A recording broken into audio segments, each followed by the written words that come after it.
Hush your chair. How you doing? Thank you. I'm good. How you doing? You didn't answer my email yesterday, so I'm mad at you. You're supposed to send me Yoda's testament, Yoda's opening statement. Oh, yeah. You know what? What? I just got a new BlackBerry. Okay, then look out for it. And the thing is, there's 45,000 collateral consequences that result when an individual is convicted of a crime. In addition to this astounding fact, we also learned that more than 65 million Americans have criminal records, and that more than 25% of African American children will have at least one of their parents incarcerated before they reach the age of 18. But as we all know, the numbers, even as gruesome as they are, don't tell the whole story. And that's why I'm so grateful to have these four and my distinguished brother Cohen here to share their inspirational messages. And you can hear for yourself how all of these collateral consequences function as obstacles to reentry, stability, and success.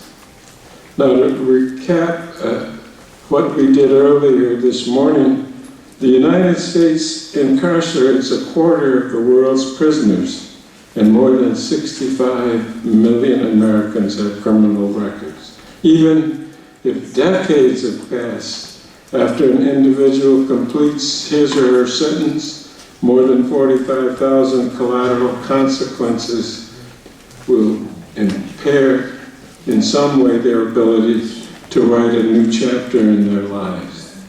Even though the vast majority of these collateral consequences do not serve a legitimate public service rationale. Quite to the contrary, these collateral consequences push our fellow citizens, most of whom are very much in need of help, to the political, social, and economic margins. And that's why I'm pleased that Bernard Carey, Piper Kerman, Lamont Carey, and Anthony Pleasant are here with us today. They'll put a human face on many obstacles that those who've repaid their debt to society encounter when they return home. These hurdles can include reconnecting with family after many years of separation, finding a place to live, starting or finishing an education, and figuring out how to support oneself, perhaps for the first time. Each of them is inspiring because they've been able to overcome the years they lost in the prison system, the disconnection from their loved ones, and the obstacles our state and federal laws have put in their way upon their return.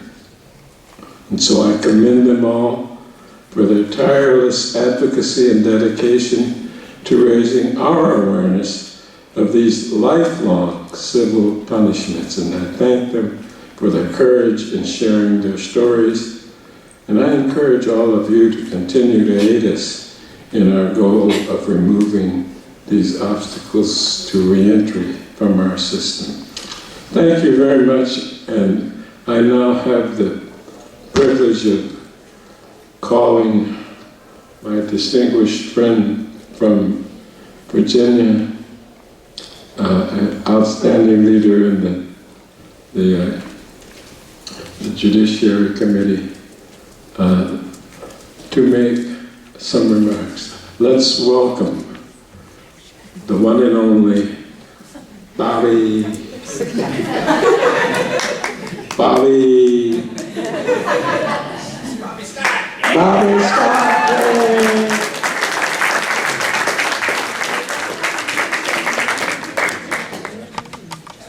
Thank you, John Conyers, for your very for your leadership over the years. John has been working on issues of criminal justice and civil justice for decades. Let's give him a round of applause for all of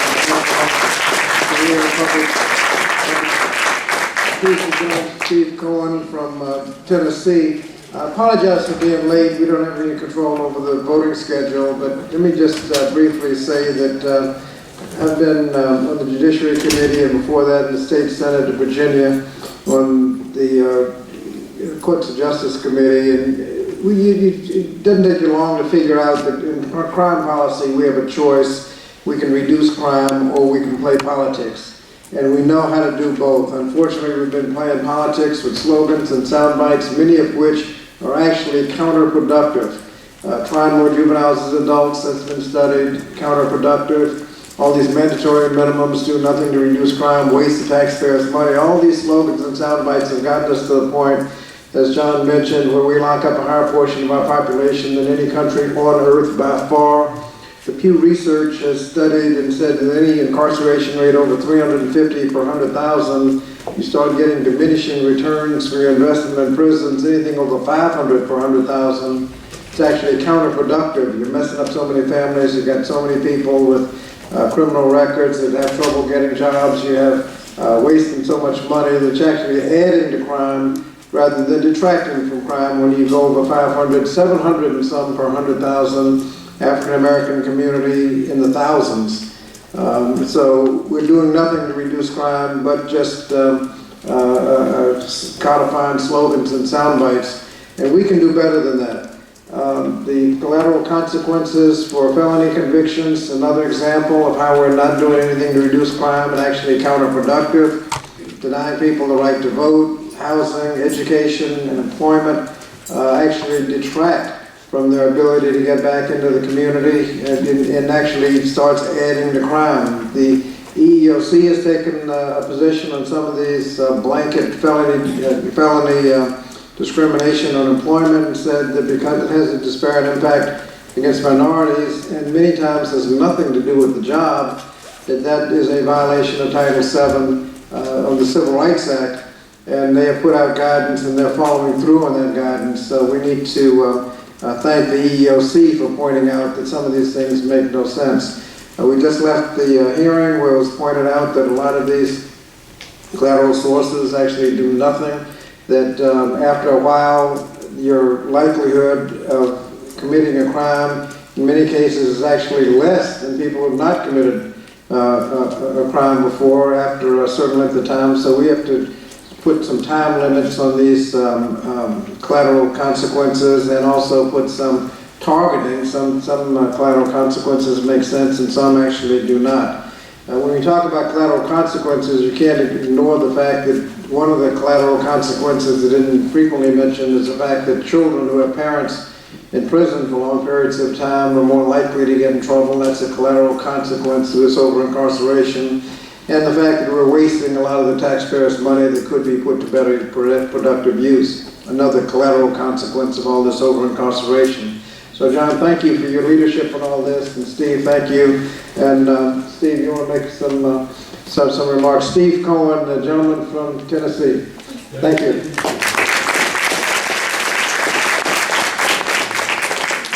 Thank you, Bobby, and thank you, Mr. Conyers.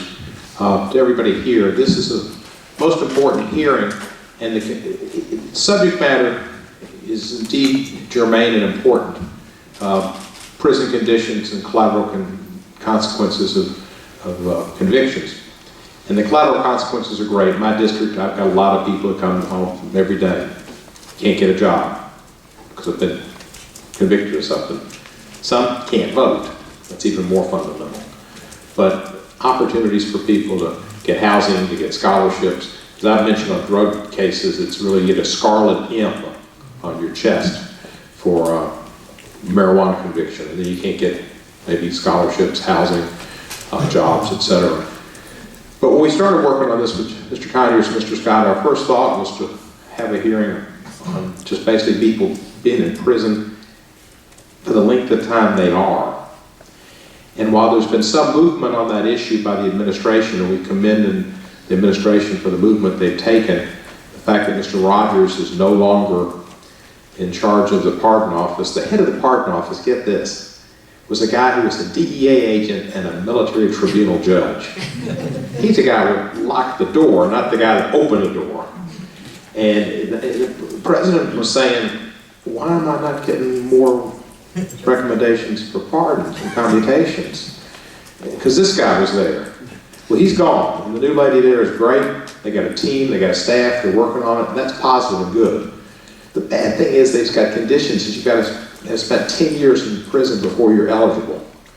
And if you're unjustly incarcerated, and you're there for a powder crack disparity where you should be out by now based on the fairness and sentencing law that Mr. Scott championed and Mr. Conyers and I co-sponsored with him, you ought to be out whether your sentence was 5 years, 8 years, 6 years, no matter how much time you served, be out. So there's a lot to be done, there's a lot of justice that needs to be had, and we're incarcerating a lot of people that don't need to be incarcerated for themselves and their families, and also for Americans. It's a waste of money and resources. But I want to hear from the panelists, and I thank you all for what you've done in your lives, with the exception of Mr. Carrick. I think you're all artists. Mr. Carrick has other qualities that are admirable and necessary, even though not artistic. And I look forward to hearing all of your stories and the fact that you all had this opportunity to have a second chance and contributed so much to society. Thank you.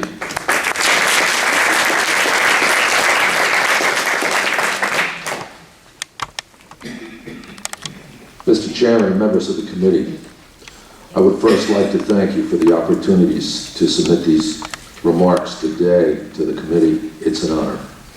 When I began my career in law enforcement 35 years ago, I never imagined I would be sitting before you today under these circumstances.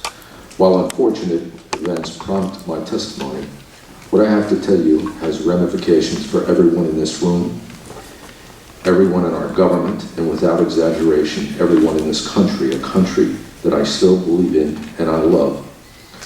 As someone who has dedicated my entire life to fighting crime, I have had the privilege of running two of the largest law enforcement organizations in the world, and have had many unparalleled achievements in policing as well as jail and prison reform. I once believed that I knew and understood our criminal justice system better than just about anyone, but I was wrong. My law enforcement career began 2 years after I dropped out of high school at the age of 16, where I joined the United States Army, earned my GED, and served in the military police corps in Korea at Fort Bragg, North Carolina. I was a member of the Army's Taekwondo competition team. I had the honor of teaching defensive tactics at the John F. Kennedy Unconventional Warfare Center, the U.S. Special Forces and Special Operations personnel.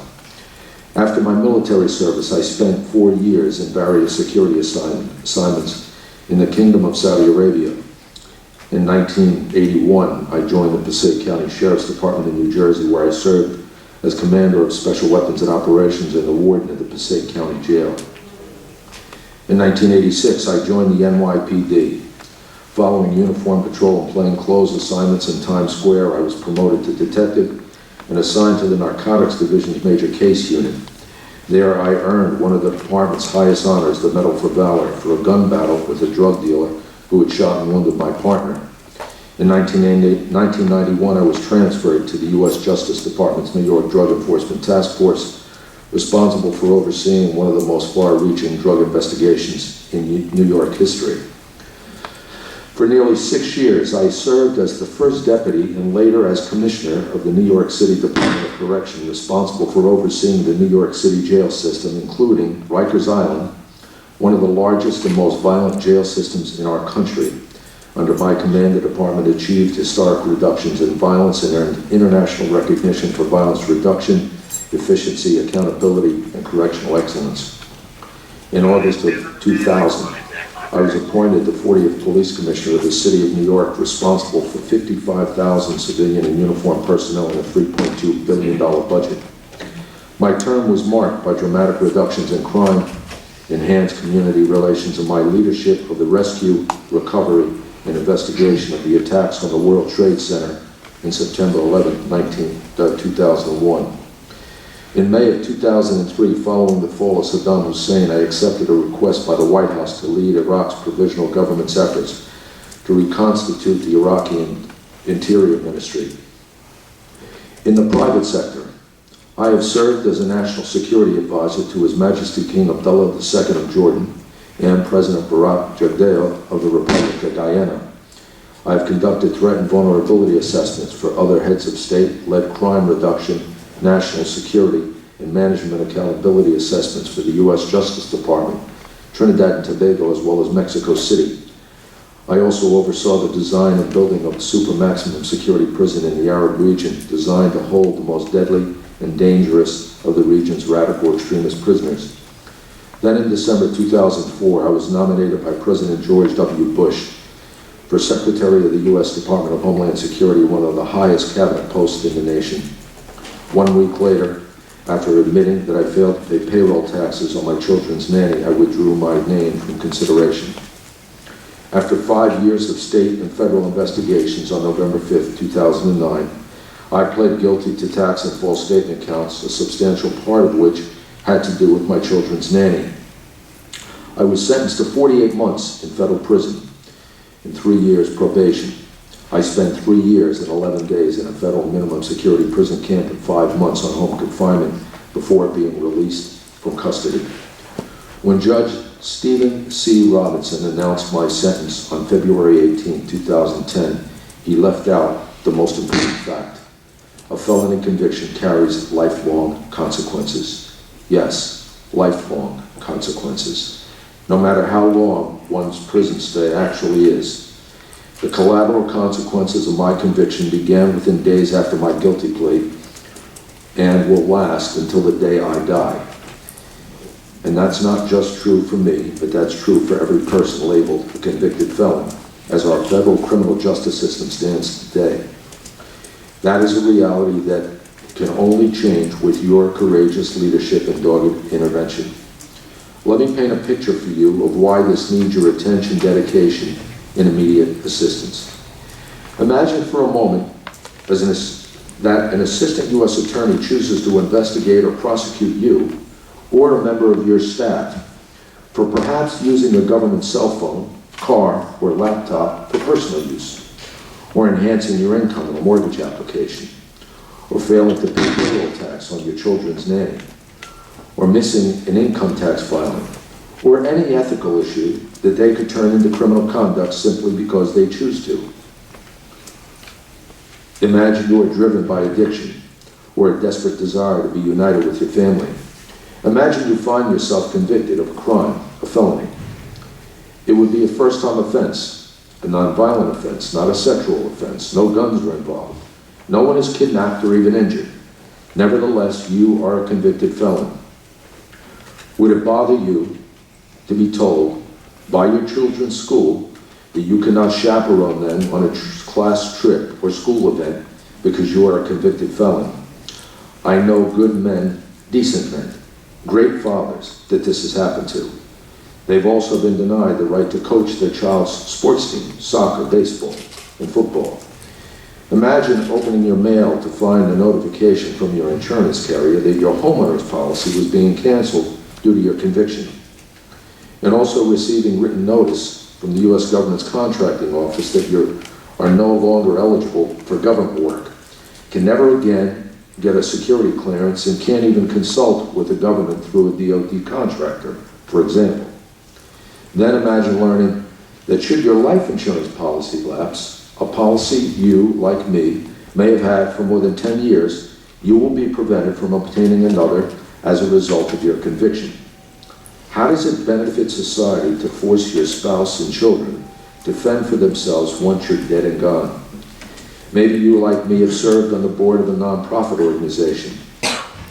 In the aftermath of 9/11, I was one of the founding members of the board of trustees of the Twin Towers Fund, a nonprofit that raised and distributed more than $216 million to over 600 families related to the emergency service workers killed on 9/11. However, today, as a convicted felon, I cannot be the head of my own nonprofit for helping restore people's rights with convictions because of my own conviction. You cannot either. Do you know that it's nearly impossible for a convicted felon to rent an apartment? This is because most landlords, leasing companies run criminal background checks on applicants and use the information about prior arrests or convictions as a basis for denying housing, even if it's outdated or erroneous. I know a man with a 30-year-old conviction, a nonviolent conviction, a non-sexual crime conviction, who attempted to rent an apartment and was denied 5 times, losing a total of $1,100 in application fees before he could no longer afford to apply for leases. Congress, the courts, and our prison systems urge former offenders transitioning back into the communities to obtain successful employment, but our laws operate as obstacles that prevent felons from getting jobs. Are you aware that should you apply for a U.S. Small Business Administration loan, an SBA loan, in an attempt to work and take care of your family, your loan will be denied? I know someone that had already been approved for a $500,000 unsecured SBA-backed loan that was subsequently denied once they became aware of his prior conviction. You too could not get a loan. Given that more than half of those incarcerated in the United States prison system are uneducated and many are illiterate, they need all the help they can get upon their release from prison. But obtaining student loans for a convicted felon is close to impossible. No matter who you are as a convicted felon, you seldom qualify for student loans. And imagine this, if you or your spouse want to adopt a child, forget it.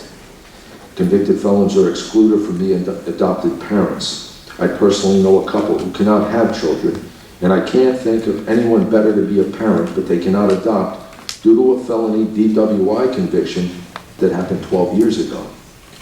In many states, you can forget about obtaining a real estate license, a barber's license, EMT certification, law license, or CPA certification. I would not be allowed to do so, nor would you if you were a convicted felon. In fact, in just about any job regulated by the government, a convicted felon should not apply. Surprisingly, do you know that if you're convicted as a felon, you cannot be a garbage collector in many states around this country? Like you, I have served my country. I have nearly died more times than I can count protecting the American people, defending our Constitution. Yet today, I do not have the right to vote, and I will not for at least another 2 years, even after already serving 3 years and 11 days in prison. In some states, a convicted offender is prevented from voting forever. This was started after the Civil War to disenfranchise blacks, and I can assure you today that this works really well. Black and Hispanic felons are discriminated against even more than white felons. Ask them. They will tell you their stories. Over the course of my 35-year career, I have rescued people from burning buildings. I've been stabbed, shot at, saved my partner in a gun battle. I have survived the terror attacks of 9/11, a bombing plot in Iraq. I've been the target of numerous death threats, seized tons of cocaine and millions in drug proceeds from the Cali cartel, and I brought cop killers, Colombian drug lords, and Iraqi terrorists to justice. I've received more than 100 awards for public and extremely heroic service, including the Medal of Valor from the NYPD, and 29 other medals for excellent, meritorious, and heroic service. I've also been commended for heroism by President Ronald Reagan. I've received the DEA Administrator's Award from the U.S. Department of Justice, 2 Distinguished Service Awards from the U.S. Department of Homeland Security, the Ellis Island Medal of Honor, and an honorary appointment as Commander of the Most Excellent Order of the British Empire by Queen Elizabeth II. I have carried a firearm in the service of my country since I was 18 years old. I have actually used that weapon to save the lives of others.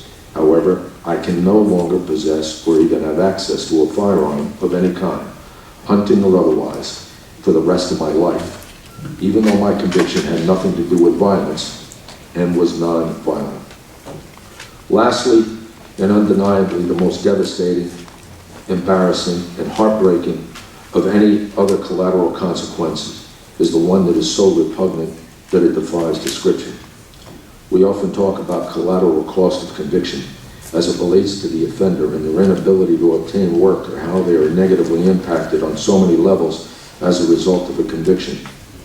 However, I believe the ones that get punished the most are the silent, out of spotlight ones, the children of those incarcerated and those of ex-offenders. Despite those who are incarcerated being encouraged to stay close to their families, to parent their children, to be a father or mother, it is nearly impossible to do so.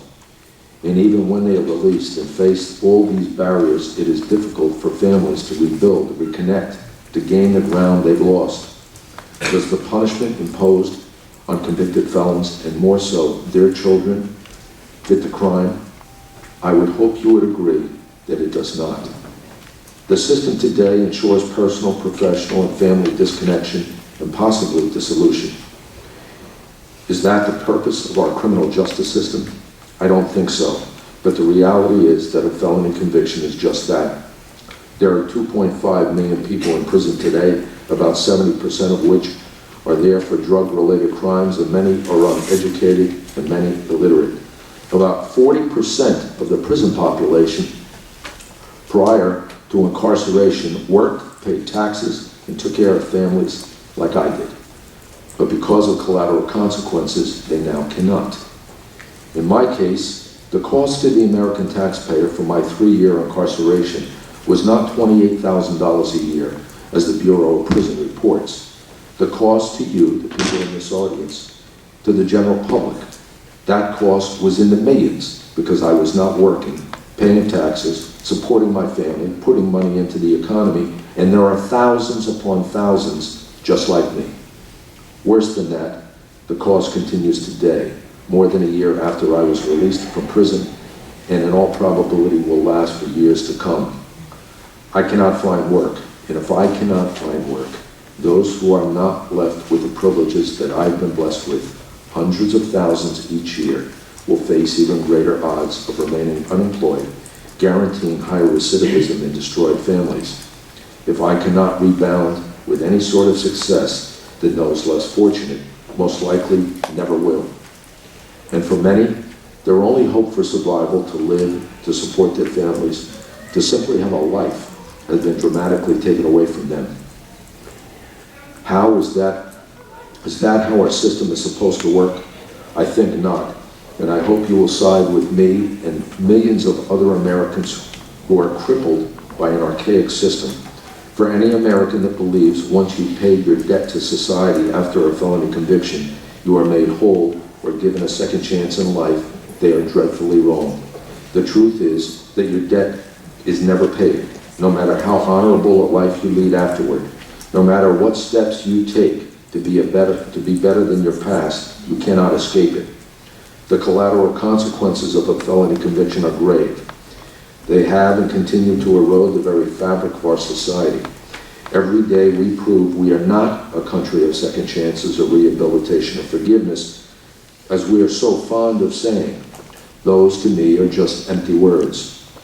If we truly want a better society, to reduce recidivism, strengthen families, to have a foundation of justice instead of injustice, we must act.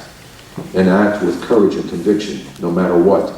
Self-interest or political gamesmanship cannot be more important than our families, our society, and our country. America is a country we all love. Let's show her that, not by empty words and platitudes, but by our actions. Distinguished men and women of this committee, you have the power to lead Congress in replacing injustice with justice. In closing, I ask you to work with me to help millions of nonviolent felons who have served their time yet continue to be unjustly punished by the system. Let's join together to right this wrong, to bring justice to injustice, and stop the erosion of our families, our communities, and the very fabric of our society. Let's do this not for our legacies or ourselves. Let's do this because it's the right thing to do. Let's do this for our children. Let's do this for our future. And let's do this for the United States of America. Thank you.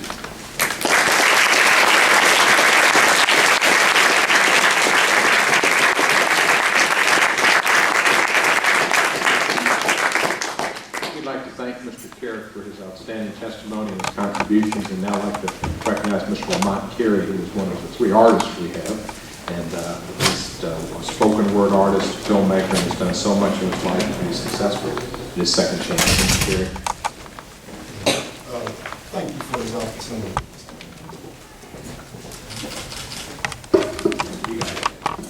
for this opportunity. Whoa.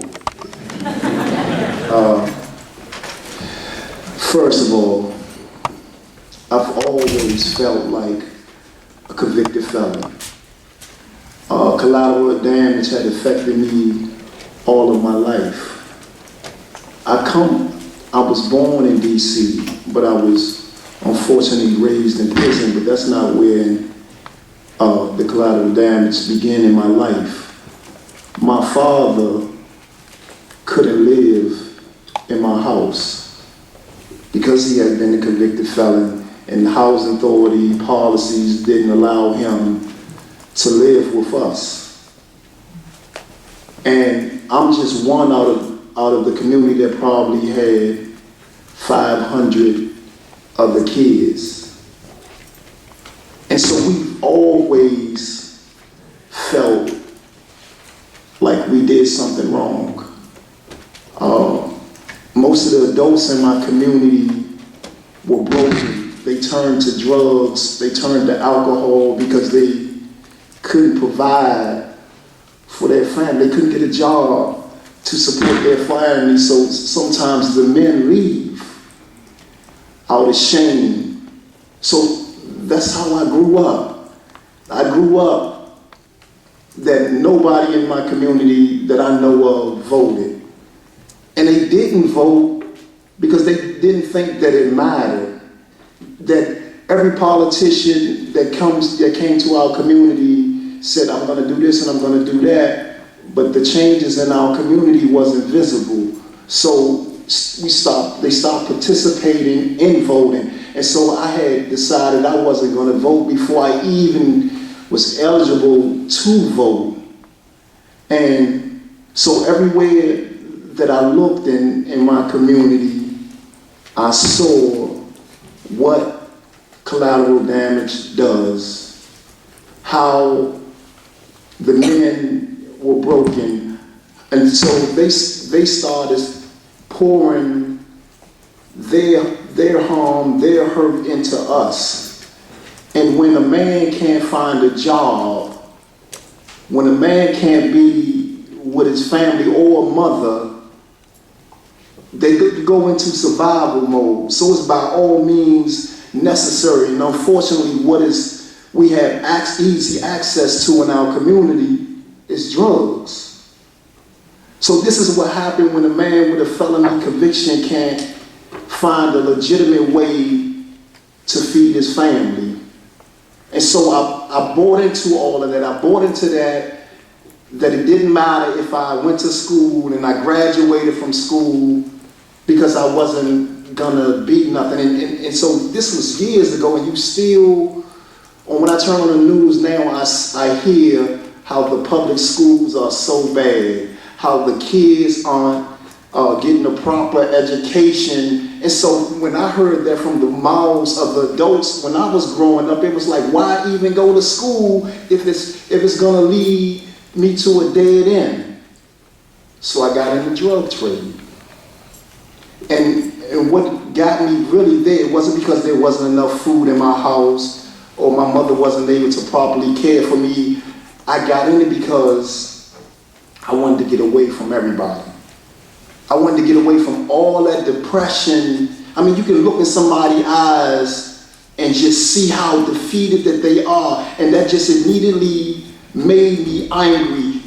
They were a reflection of what my future was supposed to be, because you tell me that if I go to school and I graduate from high school, it's not going to be good enough. Why even do that? Because my mother can't afford to send me to college. My father is not contributing because he doesn't have a job, or he's sitting in a prison cell because he doesn't have a job. So I turned to the streets. And so at the age of 16, I found myself charged as an adult, sitting in an adult institution. And I eventually took a plea agreement to avoid a life sentence. So I'm 16 years old. But when I get to prison, to be honest with you, I knew I was always going, because that's where the men went in my community. So I knew I was going there. Even though I ran from the police, I hid and all that, but I knew that prison was in my past because it seemed that it was taught to me that that was a rite of passage into manhood. So now I'm a juvenile in a prison, and then I discovered that the life that I had chose to live, I couldn't live it no more because I can't do time. And so I decided to change. And so I got into the GED program. And I was successful at getting a GED. It probably was the proudest moment in my life because I had heard that how bad education would be for me. But it was the first real good thing that ever happened to me. And so after getting that GED, barely passed, but I still got it. I was thirsty for knowledge. After the GED, I read my first book from cover to cover. So now I want to get in the college program. So I enrolled in the college program. And then they ended college. And the reason that I was told that they stopped allowing prisoners to go to college, I kind of understood because the complaint was that families who were working hard to send their kids to school were going into debt to do that. And so why should a criminal be allowed to get an education? But what those people did not see is that those inmates that got that education, they talk different, they act different, they thought different.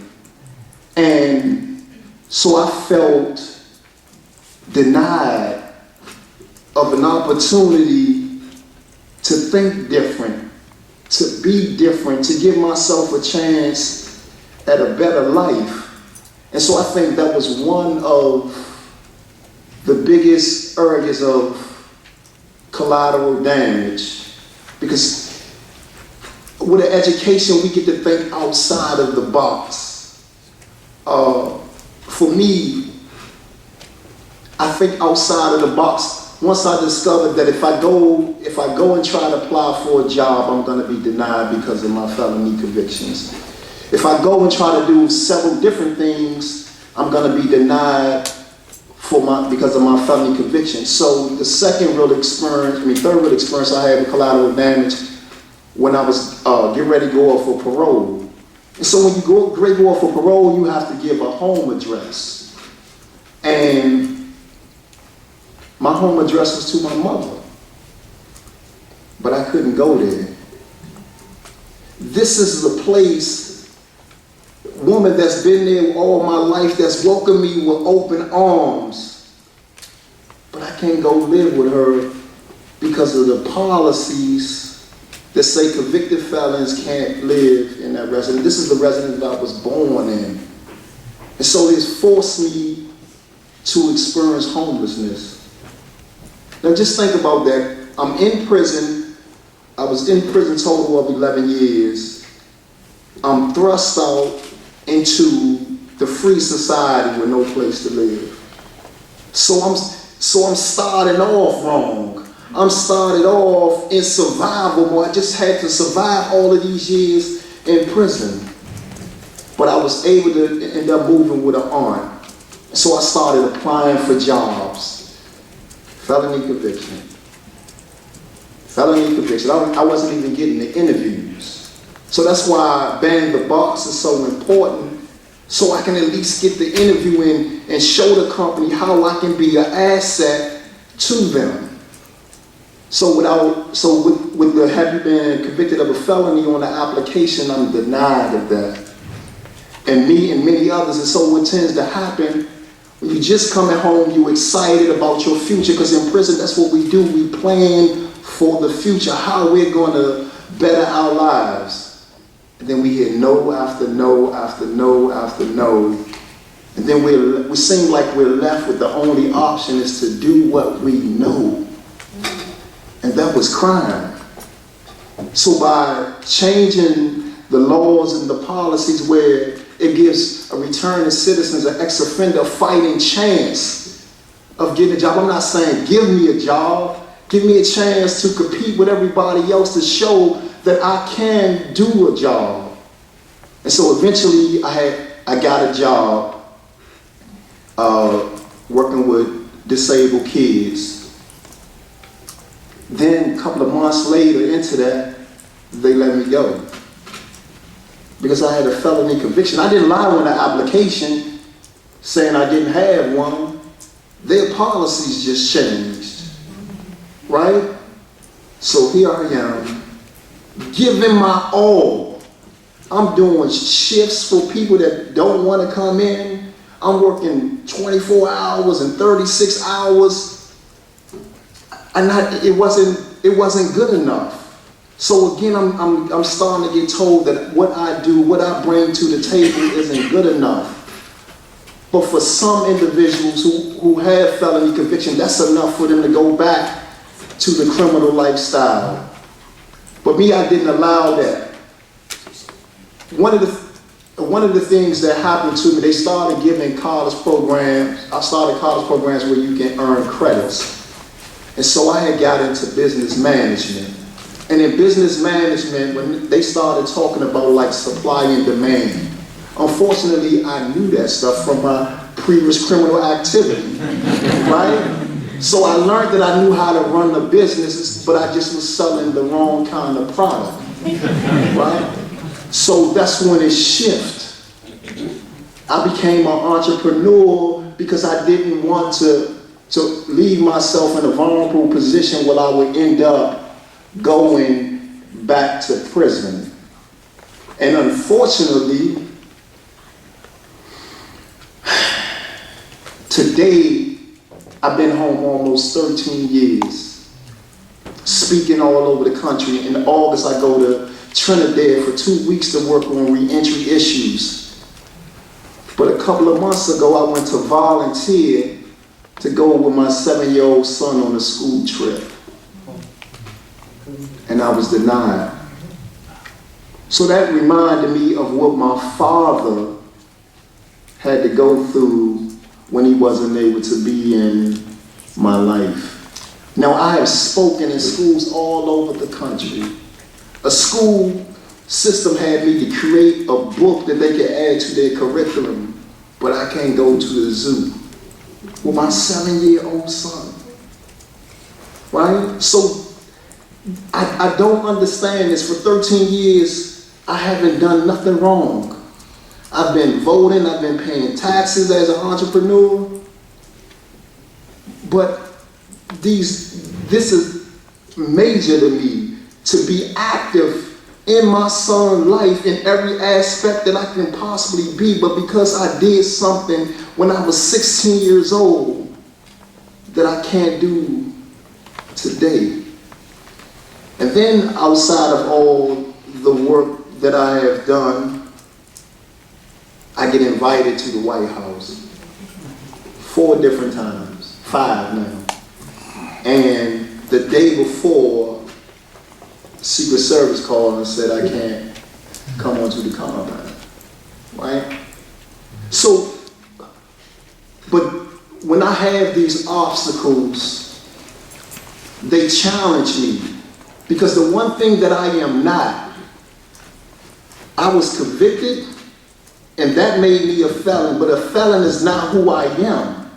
I am a Lamont Curry, American citizen that does everything in my power to make this country a great place. I do everything in my power to redirect young boys who were like me from going down that same path. I go in prisons on a regular basis to inspire the individuals, to make them aware of the obstacles that they're going to face so they can be ready and prepared to overcome them. But Congress can make this so much better for us. I done been in over 11 prisons throughout my incarceration. I have met 2 guys that said that they was coming home to break the law. Most of the guys I know, their plan is to come home and provide for their family. They're not thinking like to be an entrepreneur like me, so they're coming into your companies. They're getting your applications. They're trying to get in your programs to better their life. But we encounter obstacle after obstacle of stuff we cannot control, but we have moved past. But it's like, you are still this. You are still a convicted felon, regardless of what you've been through, and I am not going to allow you to be anything other than that.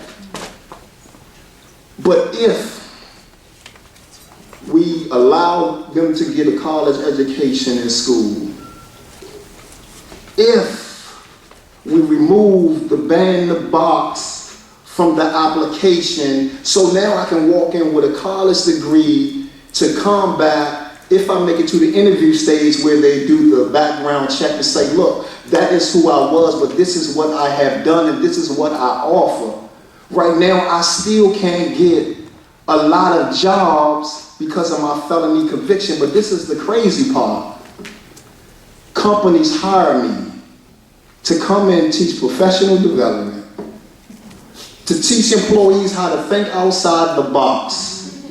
But if I applied to work there as a full-time employee, I can't. So where's the justification that the collateral damage that I'm a convicted felon should still be held against me? And I'm not unique in any kind of way. I know tons of individuals who have come home, turned their life around, doing wonderful, exciting, great things and changing people's lives. But it's like walking in front of a juror every time you go apply for a job. Every time you sit down in front of anybody, we always wondering if they're going to ask that question. And so most individuals who are convicted felons and have figured out a way to get into good jobs, they don't come forward because they don't want the repercussions of them having a felony conviction to become a barrier to them. The Congress can make it so much better for us. And I'm willing to do whatever it takes so that other men and women who are coming home out of this almost 3 million people who are incarcerated have a better chance of bettering our community, because we want the same thing that every individual in this room wants. We want to be able to love, take care of our family, and accomplish our dreams. And so that would removing the collateral damage, that's what you give us a real opportunity at accomplishing what we dream. I've been fortunate enough, because I went to entrepreneurial route and an artist, that I've been able to overcome a lot of the barriers that exist for men and women who haven't taken the path that I'm taking. So I'm speaking on their behalf as well as my own, because I want to go on a trip with my son. I deserve to go on a trip with my son. My mistake happened before he was even born. So why is he being punished? So with that, it is such a pleasure to be here. And remember, I'm an American citizen. And everything that I do is to better this country and to better the lives of the people in this great nation. So that's why I'm here.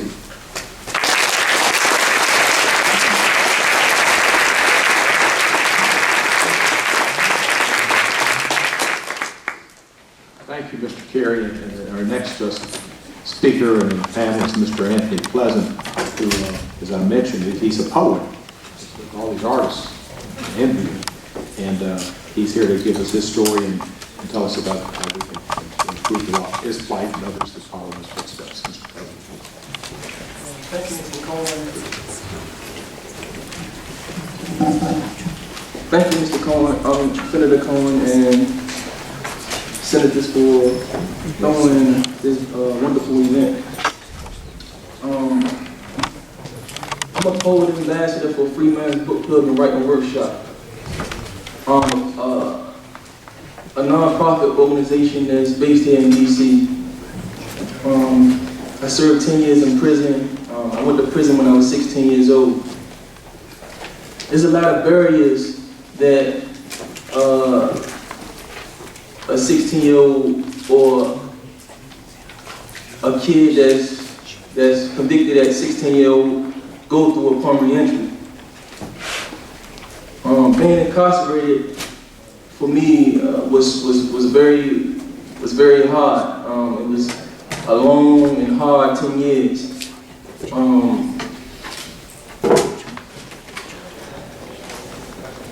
The barriers that we go through once we come home, as far as when it comes to housing, when it comes to jobs, and when it comes to education, is like ridiculous. Right now I'm living in my mom's house. My mom live in public assistance. Like Mr. Curry said, you know, I could be kicked out of there at any given time, but my mom, she got multiple sclerosis. And so she's wheelchair bound. So she needs all the help that she can get. The only reason why I'm able to stay there is because of the property managers. The property managers know that I'm a respectful individual, and they also know that I'm there to help my mom.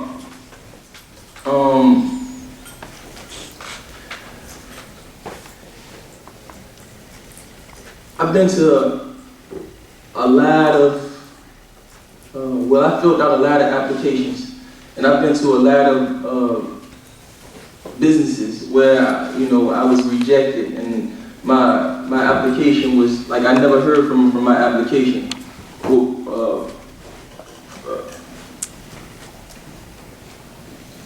There was this one situation where, as though I went to a restaurant, the chef, she seen that I was well dressed. She seen that I kept my hair cut. You know, she was like looking forward and like she wanted me to keep coming back to hire me before she can hire me. But once I said that, you know, I was a convicted felon, she said no. She said, I can't hire you. You know, and you know, like Mr. Curry, I keep going, I keep fighting, I keep pushing. You know, get my life back on track. You know, I have a large, like, support system. And coming home, you have to have a large support system. You have to have a support system, period. And a lot of us don't have a support system. Like my mom, my pop, you know, my pop, he wasn't really a pop. You know, my mom, she couldn't be there because of her illness. She got multiple sclerosis. But I have free minds. Free minds has been there for me from 16 years old on a juvenile tier till, in the juvenile tier, they house you from 16 to 17 years old. And then you go to the adult population. When you go to the adult population, you're 18 years old, you're around grown men. So some grown men, they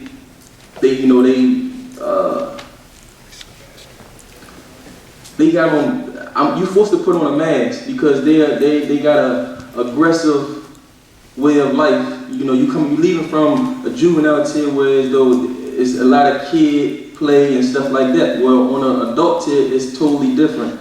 You know, it's grown men. You have to be a grown man. You have to grow up fast. But free minds went for me from 16 from DC jail to the federal system until now. And they push me. They put me in situations where as though I have to, you know, well, I don't have to, but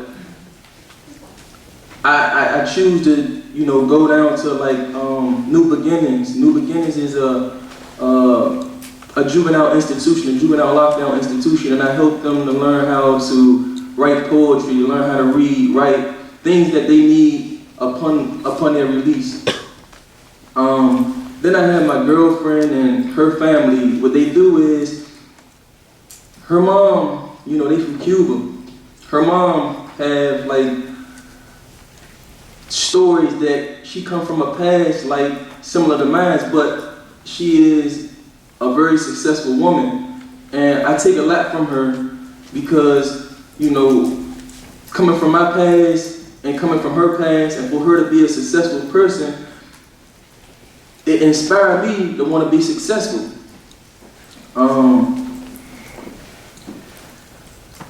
When I go to job, or I fill out an application and somebody, or like the chef, for instance,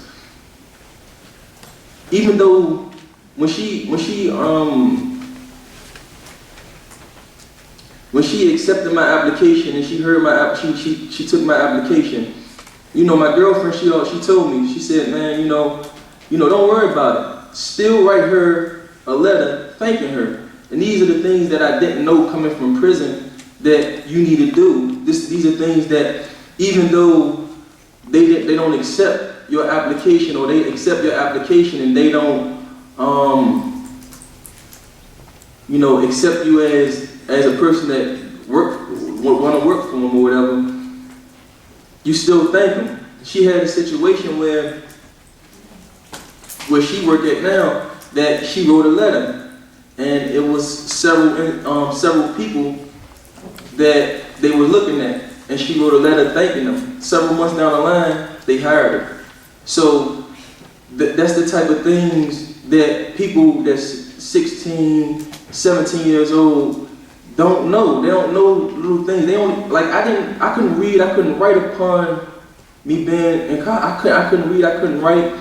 I didn't know how to spell my middle name, which, you know, I was incarcerated on, which is Antonio. You know, I couldn't spell that name. You know, the guys that asked me, you know, what's your name? I say Antonio. They say spell it. I couldn't spell it. So for me to come home and me to know how to read, write, and stuff like that, but don't know how to fill out an application, and I had to sit down with, you know, free minds, my girlfriend, to actually learn how to fill out an application is crazy. So I think that people deserve, I think youth or people that's convicted deserve a second chance, because it's so like, if you open the doors for convicted felons or people that's convicted, I think it'll be a better DC, because like Mr. Curry said, you can, it'll help them provide for their family. You know, they wouldn't look to the streets to provide for their family. They'll look that, okay, I gotta get up in the morning and I gotta go to work to provide for my family. So I think that it'll be a better DC or for us, you know, I think the policymakers and, you know, the public should give, you know, the people that's convicted a second chance. Thank you, Congressman.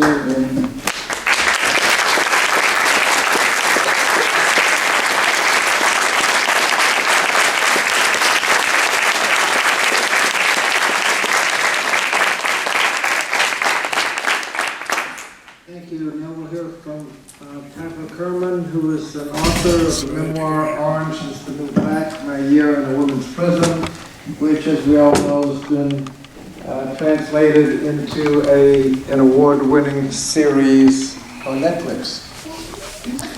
Thank you, Representatives Conyers, Scott, and Cohen, for hosting this very important forum to put collateral consequences for a felony conviction into real-world terms. I spent 13 months as a prisoner in the Federal Bureau of Prisons system from 2004 to 2005. When I woke up at 6 a.m. on March 4th, 2005, I knew that it was my release day, even though the staff of the Metropolitan Correctional Center, which is a federal jail in Chicago, would not confirm that I would be freed that day. At 11 a.m., a correctional officer told me to pack out. It was music to my ears, and he sent me down to receiving and disbursement to be processed out of federal custody. The facility had no women's clothes, and they instead gave me the smallest set of men's clothing that they had. They gave me a windbreaker to shield me from the Chicago winter, and $28. A guard escorted me down an elevator to the ground floor. He showed me to an alleyway door, and he told me I was free to go. I was 800 miles from my home in New York City. I was exceptionally fortunate because at the front door of that jail, my fiance was waiting impatiently to take me home to New York to a safe and stable place to live. And the week after my release, I began a job. And that was a second chance that was given to me by a friend who was the president of a technology company, who went to his senior team and said, "We're hiring this felon for the marketing department." As I went through the process of my transformation from federal prisoner back into a productive citizen, every single day I thought about the sharp contrast of my own good fortune to the situations of most of the women with whom I had lived for 13 months during my incarceration. Most women in our prisons and jails come from our poorest communities and our most fragile families, and the collateral consequences of a felony conviction take a particularly heavy toll on them and their children. And that's what I'd like to talk about briefly today. When I think about those men's clothes that they gave me to walk out of that federal jail, that really says so much about what women face when they go through the criminal justice system. For decades, women have been the fastest growing segment of the American prison population, even though they are still generally about 7% of the total. Still, during incarceration, we live our lives in dehumanizing systems which are overwhelmingly built by and for men. What is known as gender-responsive programming and practice, which is jargon, but that's basically treating female prisoners in a way that takes into account the unique realities for incarcerated women. It's very rare in corrections. You certainly will not find that in the Bureau of Prisons. Female prisoners are much more likely to suffer from mental illness, from substance abuse, and to have a substantial history of sexual and other physical abuse in their personal histories than male prisoners, though these problems are all very significant among the populations of men as well. So it's important to consider all those harms that result from the incarceration of women, particularly given that women are very unlikely to commit crimes of violence. 2/3 of women in prison or jail are there for a nonviolent offense, and it's often a very, very low-level crime.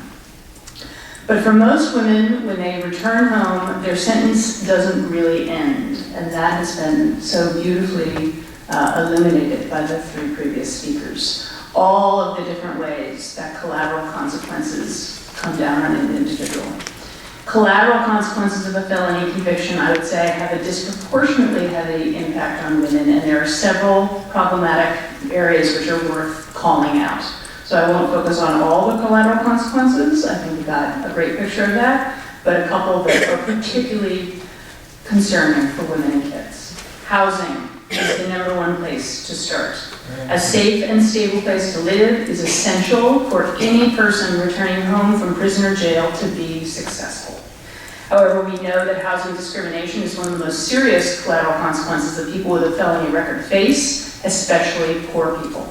For women, it is particularly crucial for two reasons. First, those three distinct factors that drive most women's involvement in crime in the first place, mental illness, substance abuse, and a history of violent victimization, those will pose significant challenges if a woman released from prison or jail doesn't have a safe place to live. I knew so many people when I was locked up who knew that after they were released, they would be heading straight to a homeless shelter. It was their only option. I serve on the board of the Women's Prison Association, which is a nonprofit which has been working with criminal justice-involved women since 1845, and that's in New York City. And when you look at our logbooks, you're like, oh, all the names are Irish, which just reminds us that the criminal justice system has been used as a system of control of specific populations for many, many, many generations. What I know from my work, not just from my experience, but also from my work with the WPA, is that throughout the history of that organization, housing has been the most central issue for the women that we serve. The second point about housing and women and access to safe and stable housing is particularly important because a large percentage of women who are locked up in prisons and jails are mothers, and most of those mothers are the mothers of young children.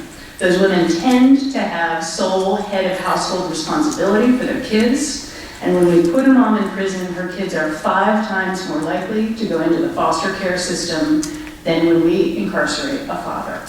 And the loss of a father into prison or jail is a terrible thing for a child.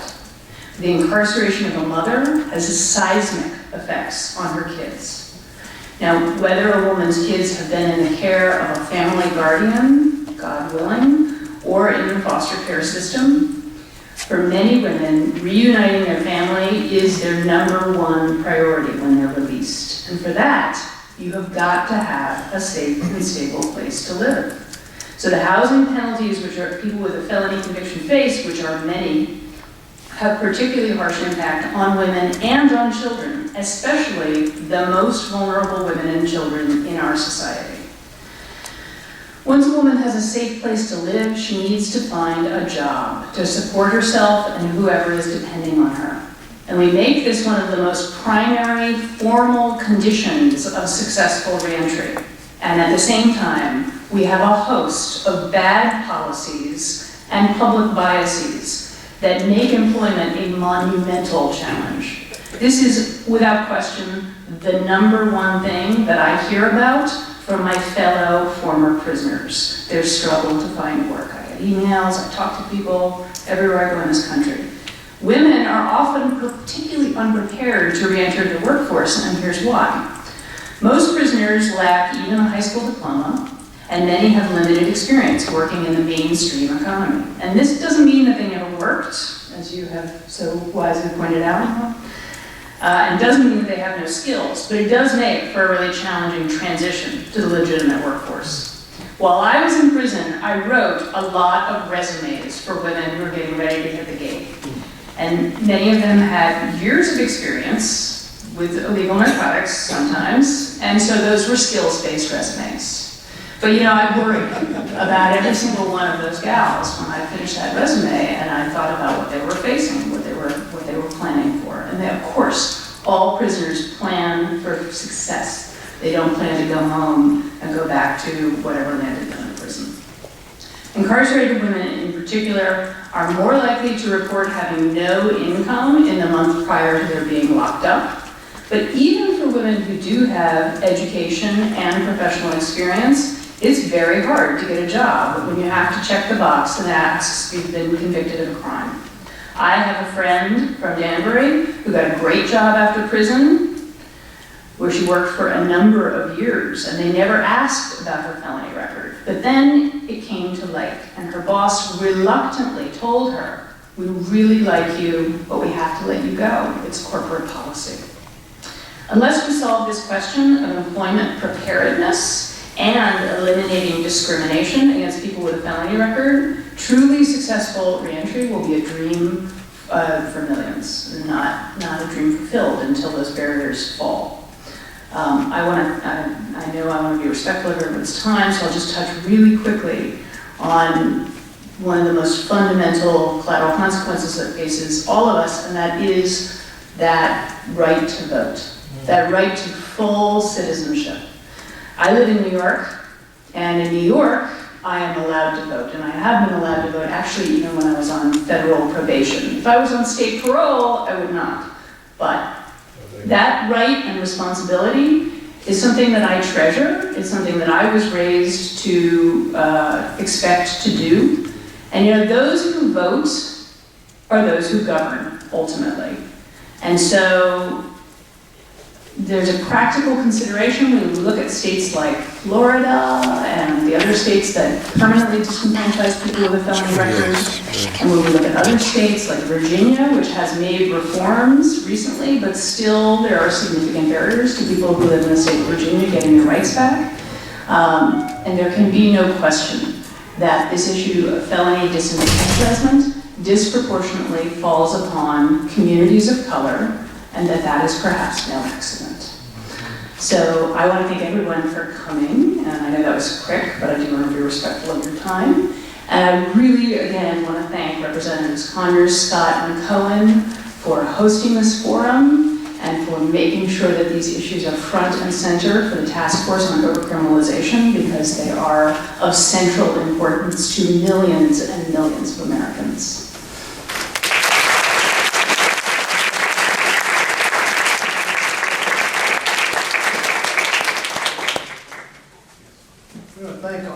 panelists for very moving and very informative testimony. And I think we have time for a few questions, if people have questions of our panelists. Question. Yes, ma'am. I'm actually a social work student right now. I'm getting my master's, and I did my placement at a halfway house in El Paso, Texas. Primarily, I was working with women and substance abuse and mental health in terms of their reentry. What would you say in terms of reentry with halfway houses and that system that is already in place, someone who's a social worker in that kind of position could do, and same with for men, but overall, to try and make that transition that much easier from the clinical side of it?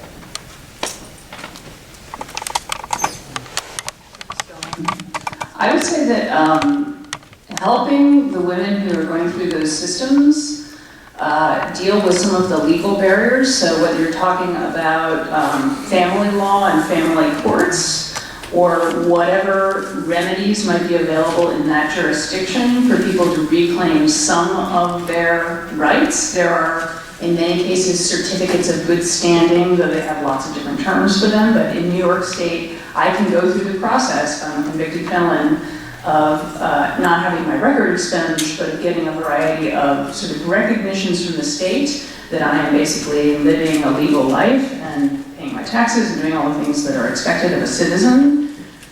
Those things are better than nothing, and it's really important because most people coming out of prison or jail have no idea that those options even exist. The prisons and jails certainly don't tell you those things. So that could be a really valuable thing for folks in that social work position to do.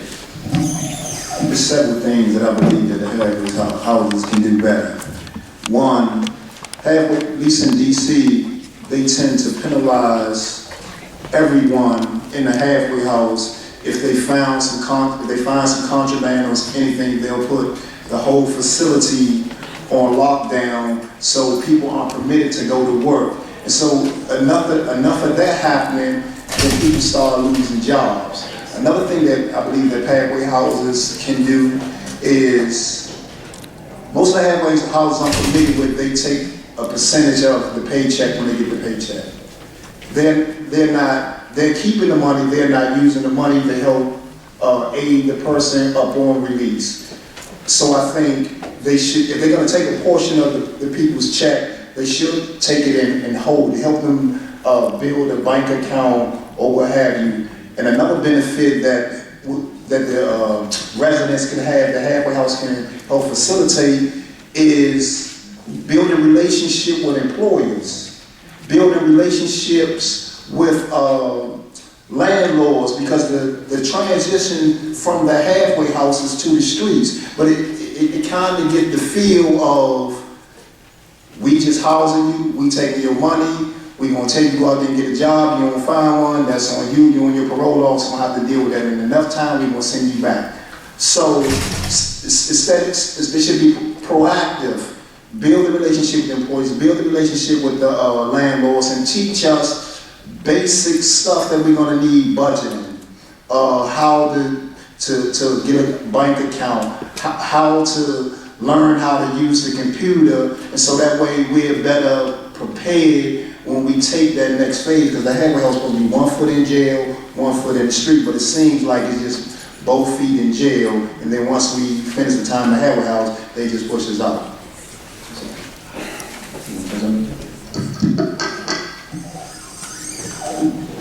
Coming from a youth perspective, I think that, like I said, as far as like the resumes and like filling out the applications and stuff, like you were saying, like you need, I think they need to educate people that's been like Title 16 that was charged as adults, how to do the basics of adult life. I think they should teach them what they gonna be faced with. They don't do that either. And, oh, one more thing. Social worker, love you. Glad we got you. One of the things that we need when we reach that halfway house is a real reality check, because most prisoners, we build this life that didn't even really exist. I've never met all the prisoners I've been to, I never met a guy that was a corner drug dealer. Everybody was kingpin, so they kind of create this life of a kingpin that they live throughout their life, their incarceration. But when they transition from prison to the streets, they in for a rude awakening. So as a social work, I think if you can help them address that issue and whatever issues that they were struggling with before they got to prison and while in prison, because we traumatized. And through my incarcerations, I've seen stabbings, murders, the whole nine, and that stuff had never really been addressed. Because in prison, you're supposed to show no fear, and any violation you deal with violence. And so I think they need to know like what is supposed to be the norms of society and how you succeed. Yes, sir. This is the last questions that you can.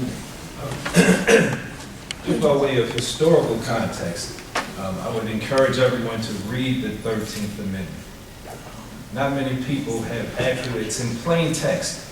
Slavery and involuntary servitude shall be abolished, except whereof the party shall have been duly convicted. On the heels of that amendment, we get what are called black codes, what we today call the prison industrial complex. This is how we got here. It is embedded in this country, so we have to address that at some point.